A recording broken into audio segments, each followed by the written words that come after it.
کہ جیسے ہی ٹرمپ صاحب کا حلف ہوگا 20 جنوری کو، تو نیکسٹ منتھ جو فروری ہے اس میں آئی ایم ایف کی ٹیم جو ہے وہ پاکستان آنی ہے. ٹھیک ہے.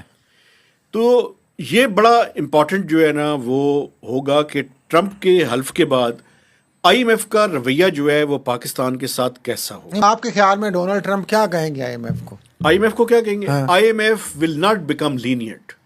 آئی ایم ایف بہت ٹف ہو جائے گا. بات سن لیں، کہیں ایسا نہ ہو، یہ چانسز ہے کہ آپ کو یاد ہوگا کہ جب عمران خان صاحب کے زمانے میں انہوں نے پیٹرول اور اس کی قیمتیں آئی ایم ایف سے ایگریمنٹ کے باوجود نہیں بڑھائی تھیں، تو آئی ایم ایف نے پروگرام ختم نہیں کیا تھا.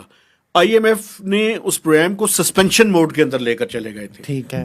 وہ ریویو کمپلیٹ نہیں ہوا تھا. میں یہ نہیں کہہ رہا ابھی کہ یہ ایسا ہوگا، آئی ایم ناٹ سیئنگ دس، لیکن ہم جو بریچز اگر زیادہ کریں گے تو سسپینشن موڈ کے اندر چلے جائیں گے. آئی ایم ایف کہتا نہیں ہے کہ سسپینشن موڈ، لیکن میرا پھر وہی سوال ہے، ریویو کمپلیٹ نہیں ہوتا. ڈونلڈ